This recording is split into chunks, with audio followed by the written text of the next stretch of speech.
Here's the plain honest truth. Losing weight is not easy. If it was, everyone would be successful at it. And while we all want things to just be black and white when it comes to the technicalities of working out and dialing in your nutrition, the truth is usually somewhere in between. You need a multifaceted approach to this. And while I do focus on those things on my channel, we're gonna go the other way today. In this video, we're gonna jump into that gray area in between the lines. I'm gonna show you 5 unusual but really practical tips. A lot of it deals with what's going on in between your ears that then leads to weight loss success. These are the exact same tips that I give to all my students, and they've all gone to see some amazing results. So you know it works. Before we get started, give this video a like, subscribe to my channel, and hit the bell to get notified every time I post a new video every week.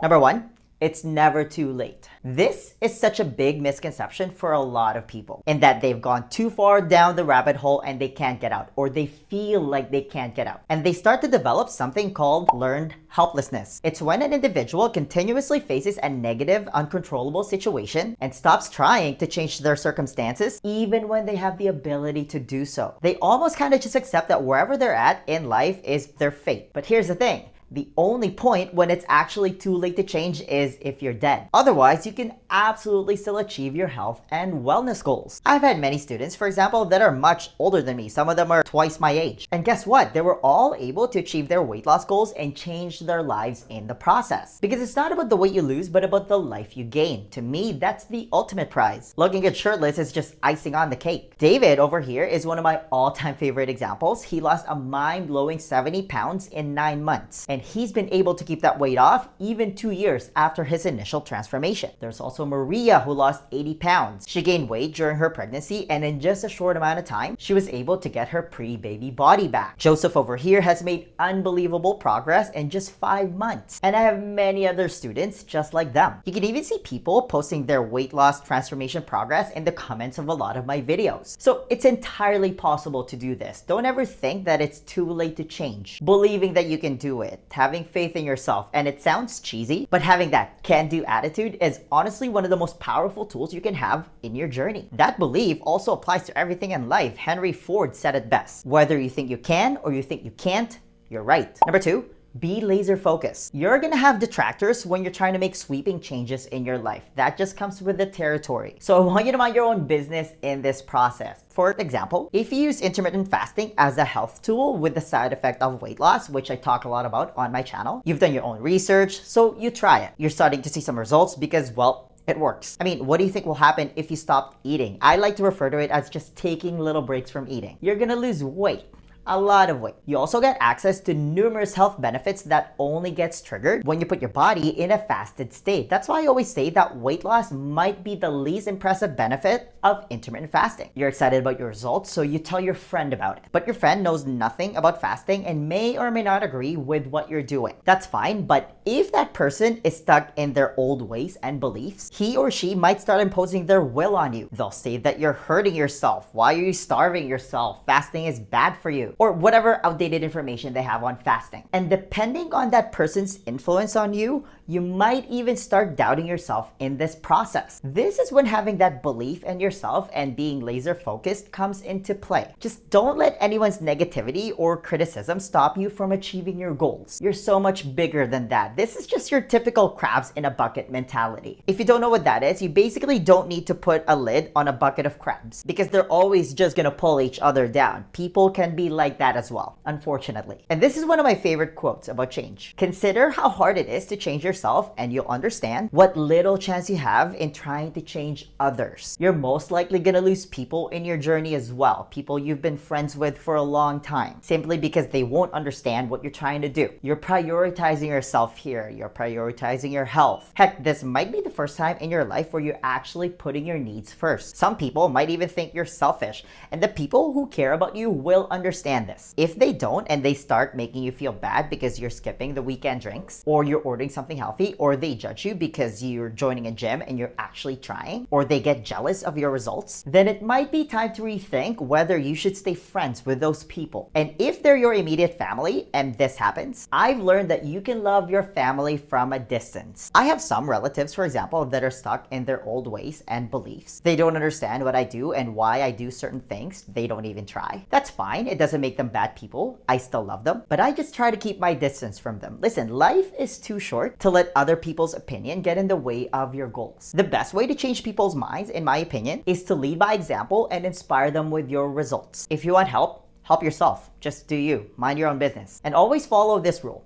Don't ever take advice from someone you wouldn't trade places with. Would you take financial advice from someone who's broke? Probably not a good idea. Number 3, go slow. People tend to adapt an all or nothing attitude when they're trying to change. And I don't really blame them for jumping in with both feet and wanting to do everything all at once. The problem is 9 times out of 10, that approach is not sustainable. The likelihood that you're actually gonna stick to whatever crazy thing you're doing is very low. It usually leads to burnout. For example, it's common knowledge that it takes 21 days to make or break a habit, but that's more of a pipe dream. If it was that easy, you'll hear more about Jane Doe's 21-day juice cleanse / slimming tea gimmick led to long-lasting sustainable results. No. Research shows that it actually takes more like 66 days to establish a new healthy habit or break a bad one for that matter. That's over 2 months of consistent effort to make that new habit stick. And I've been watching people go through this make or break process since 2013. That's when I started teaching this stuff. And the results are almost always predictable. When it comes to exercise, for example, the ones that are patient and take things slow, the ones that learn proper technique and are methodical when it comes to their progression, those are the ones that see it through and progress nicely when it comes to their fitness. Your level of fitness and your weight loss results go hand in hand. It's a synergistic relationship. While the ones that go balls to the wall on day 1, the ones that want to go heavy right away or go too hard on the workout when it's just their first day, yeah, I usually don't see people until the week after, if that, because they're so sore from the workout, or worse, they injure themselves and they just disappear. What's better, doing one hard workout and then you're out for the rest of the week, or stringing 4 to 5 quality workouts together? The math is simple, and if you want a proven step-by-step plan on how to get started with exercise, then make sure to check out the links at the top right-hand corner here. I'm also gonna put some links in the description box. Another example is if you've never meditated in your life, practicing mindfulness through meditation is really good for your mental health, and you immediately jump into a 10-minute session, it's gonna feel like an eternity. How about starting with just closing your eyes and taking 3 deep breaths? If you haven't read a book since high school, setting a goal of reading 20 pages in one day might seem really daunting. Maybe just set a goal of reading 1 paragraph. Same thing with intermittent fasting. I don't even recommend jumping into an intermittent fasting routine right away because you're not metabolically flexible yet. You need to fix your diet first. That's why you hear so many people say that they get hangry or they get headaches when they fast. That is the definition of metabolic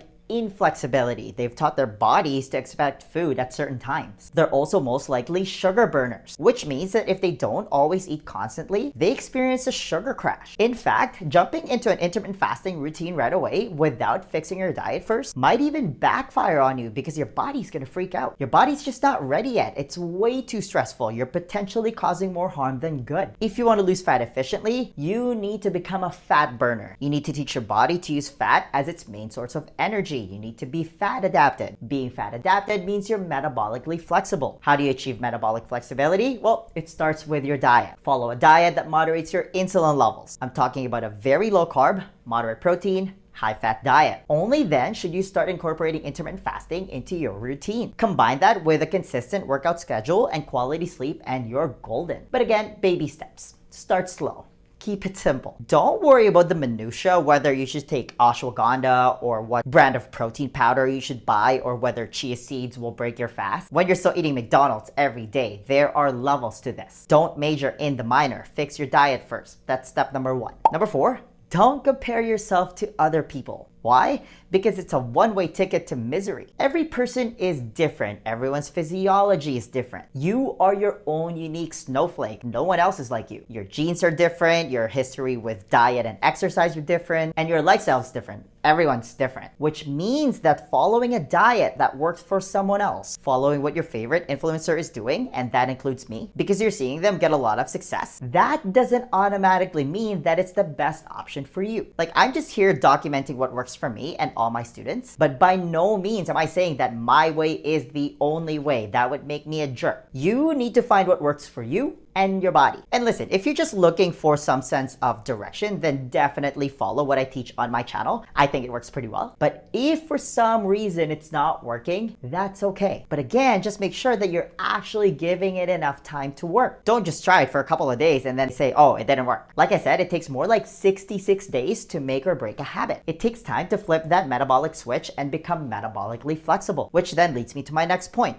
You're probably not gonna wanna hear this, but I have to keep it real. And having this mindset is honestly a game changer. You might not get immediate results, but best believe you are gonna get there eventually. Let me explain. Your body is an adaptation machine. So if you've been overweight for a long time, whatever weight you're at has now become your new body set weight. Think of your body as a thermostat. It's gonna wanna do everything in its power to stay at whatever temperature you've set it at, to stay at whatever weight you're at. You change your thermostat, aka your body set weight, by moderating insulin. It's the hormone that controls your body weight. Now, I want you to think of this process as a broad spectrum. One side is insulin resistance, while the other side is insulin sensitivity. If you've been overweight for a long time, that means that you've now become insulin resistant. It's the precursor to metabolic syndrome and all sorts of nasty disease. And it's gonna take some time for you to get to a point where you're just neutral and work towards insulin sensitivity. Being insulin sensitive also means you're metabolically flexible. See how they're all connected here? Another way to think about this is think of yourself as a radio knob. If you're at a 10, you can't just dial things down to a 1. You have to slowly dial things down to a 9, and then an 8, and then a 7, and so on. Again, there are levels to this. You're not just a light switch. Now, my last tip might be the most important one of them all. Actually, they're all equally important, but this last one is what ties everything together. You are going to mess up,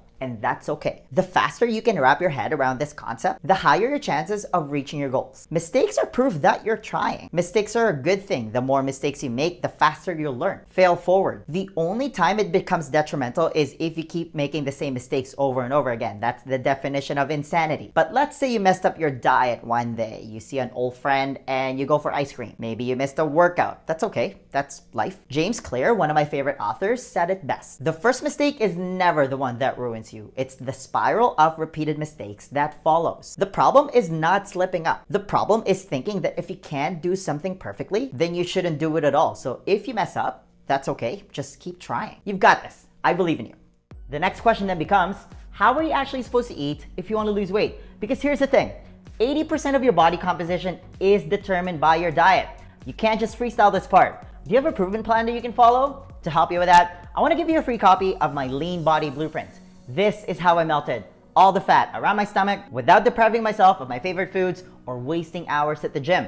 It's a simple 4-step process specifically designed for busy professionals, and it's the exact same blueprint that I teach to all my private coaching clients, and they've all gone to see some amazing results. If you want to be the next success story, then download your free copy of the Lean Body Blueprint right now. There's going to be a link somewhere at the top here or in the description box. Just click on it, type in your email, and I'll send it to you right away. All right, that's all I've got. Give this video a thumbs up if you enjoyed it and share it with your friends. Please subscribe to my channel if you haven't already. I post a new video every week. And hey, leave a comment below if you have any questions about this video. Thanks for watching, and I'll see you in the next video. Virtual high five.